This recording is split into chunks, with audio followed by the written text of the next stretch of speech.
All right, good afternoon, everybody. It is May 6th, so late spring. Just had a lot of rain, so everything's coming out now finally with the sun. Everything's very happy right now. Ground is all moist. Got the strawberries. I'm not doing a shade cloth. This area gets a lot of west sun. That's west right there. So to kind of cover the strawberries, I'm just doing a wall of sunflowers because last year they all got burned up. These are roses of Sharon.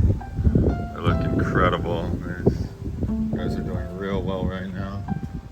A little bit. Don't you dare go in my. Get over here, boy. And look at this little foxglove right here. Growing in the crack. He's pretty cool. This is Blue, three-legged dog. Hey! Get!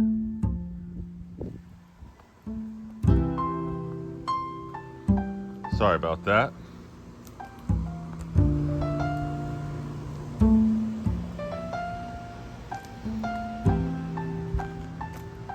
Oh look, the little butterfly just flew by. Of course I miss it with my video camera.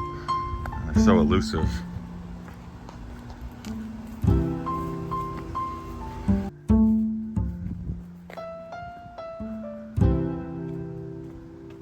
Get inside. All right, sorry, technical difficulties.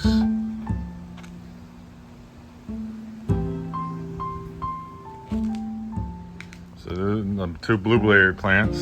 This one looks not happy at all. And blueberries are so tough to grow. Well, this guy had a lot of blueberries on him, and I guess I had to like remove some maybe so that it had energy to do the rest. You know, I don't know if I messed that one up, but I mean, I hope it survives, dude. It's a big plant, you know, but not looking good. You know, that's what it should kind of look like.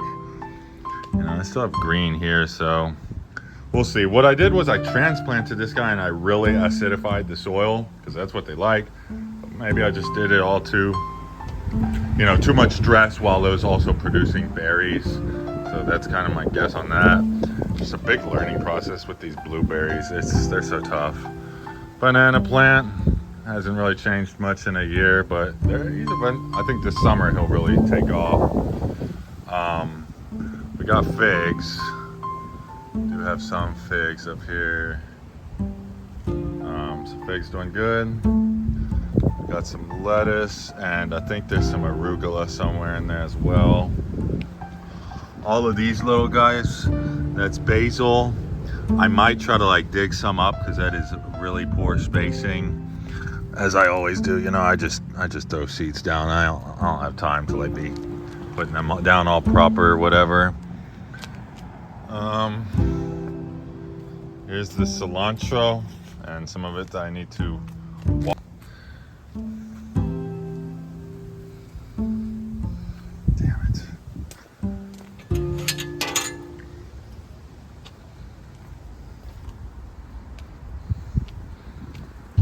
Key lime tree.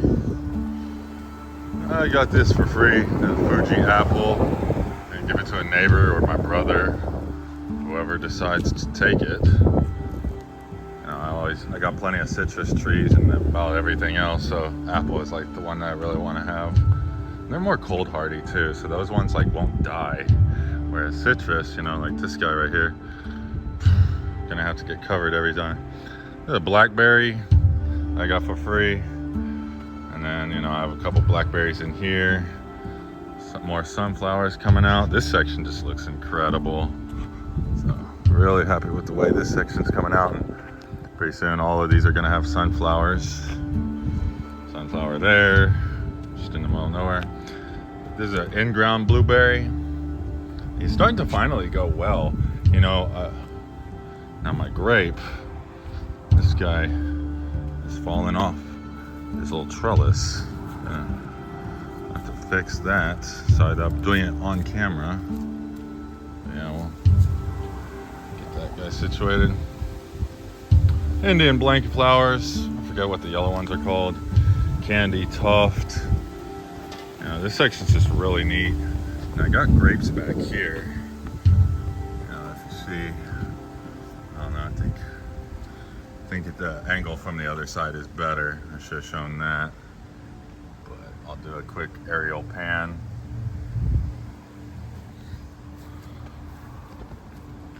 Cucumbers. Now I'm supposed to have these, you know, trellised up, but if I trellis them up, then I make like a wall of shade, which I already have on the grapes. As you can see, it just shades them, and that's like where the high sun comes from. So I'm probably just gonna let them go on the ground. Now what sucks is you will get powdery mildew by doing that. As you can see, it's been really rainy, so we'll see. You know, I mean, if I lose a couple cucumbers, that's fine. I have so many. I realize this was not the spot for cucumbers.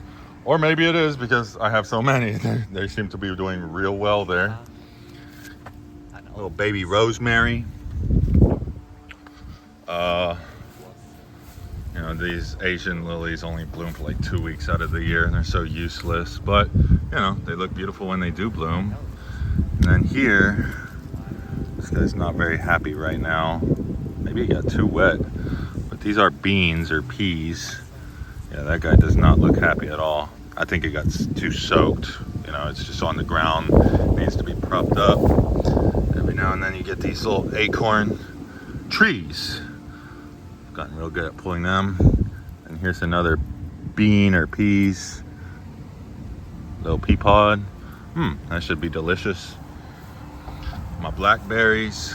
Lots of blackberries. Almost ripe. Almost black. Stoked about that. I'm gonna have to ID this plant because it's freaking amazing. That is one plant right there. Would you believe that? And boy, he really likes leaning out. Now I've got to try to stabilize him. Anyways, really cool. That one's just amazing. I wish I knew the name of it for you guys, but I'll look it up later and maybe I'll add it in the comments section. This section is finally starting to come along. You know, this is where I put all my seedlings once they're like 6 inches tall. And yeah, it's, you know, after the rains, I kind of put a lot of compost in this section because it goes downhill. So that way some of that compost just washes into the soil. And yeah, it's working out. I mean, a year ago, this area was all very compacted soil. It was like a desert over here. You couldn't grow grass at all. And I mean, look at the grass now. You know, it's really loving life right now. Even this tree, you know, it used to not produce as much shade as it did. And then look at this weird sycamore. I pruned the crap out of it, so it's just like a straight stick. And that's so I could have light enter this area, because if not, it'll just cover it the way this guy covers everything. That's a beautiful tree right there. Anyways, carry on. Got some of the salvia, scarlet sage salvia. These are going to bloom all summer, so these ones highly recommend for just having constant blooms. It's not the prettiest, but you know, it's a dash of color. This Coleus, I think, is really loving this area. We'll see how it tolerates the summer heat. It hasn't, you know, gotten above 90 yet. But so far, I mean, that Coleus is looking really good. That is an insanely good, beautiful color. All right, so Coleus, kind of a shade plant. Although my neighbors have some, it's out in the sun. And same with those neighbors over there. They've got some Coleus that gets like full sun from the south.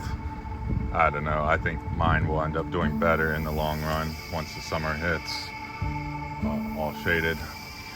This tree unfortunately died. I don't know how, but that is a dead crepe myrtle that I'm going to cut down eventually, pretty soon.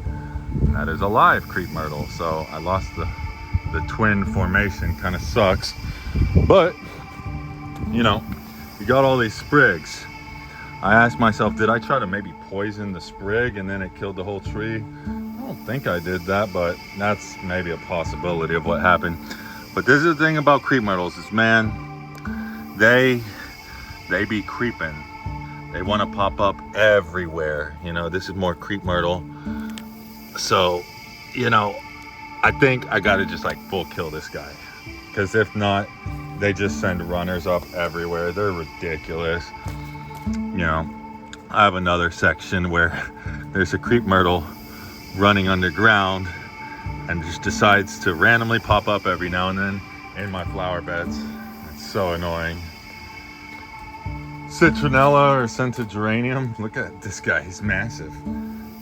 This one I had to cut and prune, but that's awesome because I propagated it. So I made the cut right there where it basically just snapped because of its weight. You know, I mean, if you see these things, they're like really kind of floppy, like they don't, you know, stand erect very well. So eventually they just break under their own weight, and like that, eventually it's just gonna fall down, right?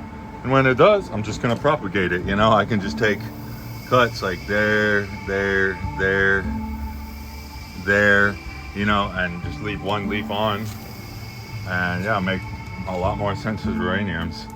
I don't have much success propagating usually, but with those, so far, like basically 100%, so super easy to just create more of, and it just smells incredible. You know, I would rank scented geranium up there with like a morning cup of coffee, or like the smell of bacon when you're hungry. It's a really delicious smell. More sunflowers, wildflower garden, and you know, lots of these wildflowers are on their way up. Very happy salvia plant. And I'll just peruse by the wildflower garden. A lot of it is kind of knocked over. It's just survival of the fittest here, you know. It's a little bit crowded, but as some of it dies, like these guys, which I guess they just get too much overhead water, not enough light, one or the other. Probably just too much water and not enough light. So as they die out, they'll just make space for other plants. There's, you know, like 100,000 seeds in there somewhere. So one thing dies, more comes up. It's fine by me. One more section that's doing real well.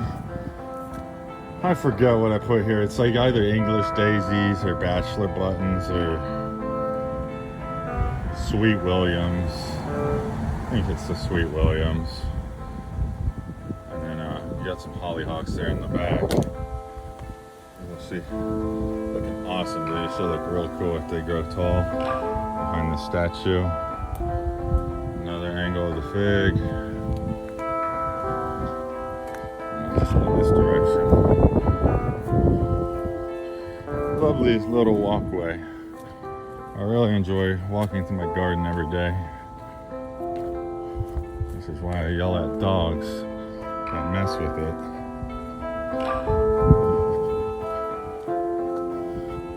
Planted my neighbor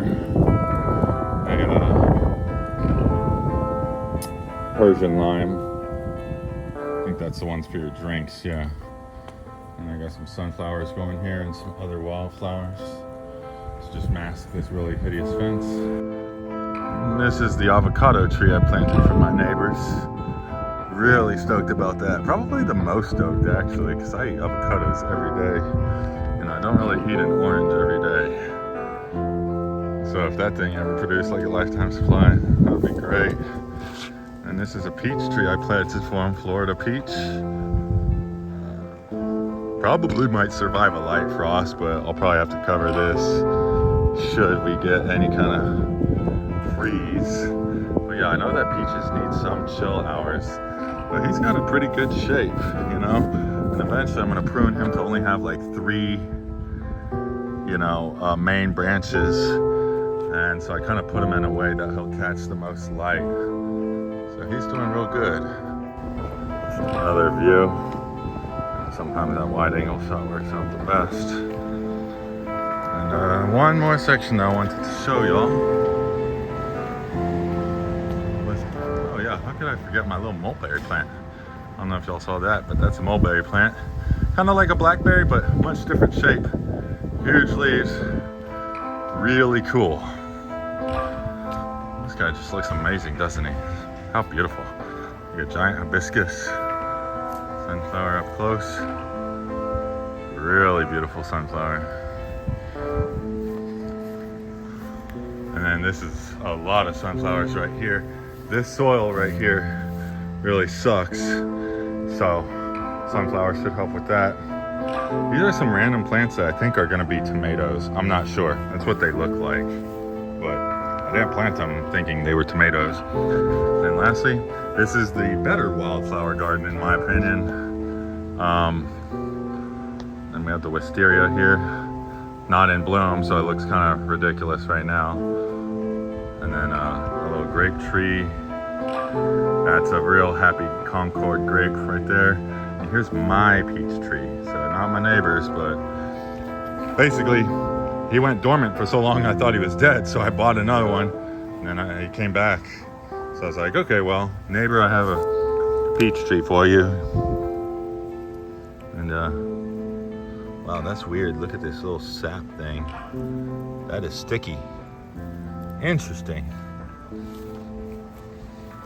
And the last section is my hollyhocks and foxglove section. It's out of control, but this should look insane. And lastly, wow, that's really zoomed in. Lastly, this is where the grow operation happens.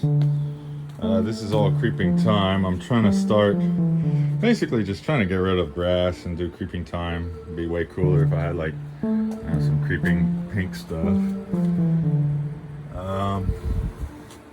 Yeah, most of these aren't in the best of shape, but you know, once these guys get 6 inches, they go out into the garden, somewhere outdoors, and it's getting hot. So basically these ones right here, I'm hardening off. Right, I leave them out for like 2 hours or something, and then I bring them in. So, yeah, this is where the magic happens. And to show you those scented geraniums, these are the propagations, and I'm gonna show you they weren't this big last week. So, I mean, they would be dead if they didn't work. For instance, let me show you my, that is Peggy Martin. Unsuccessful at cloning those. That's unfortunate.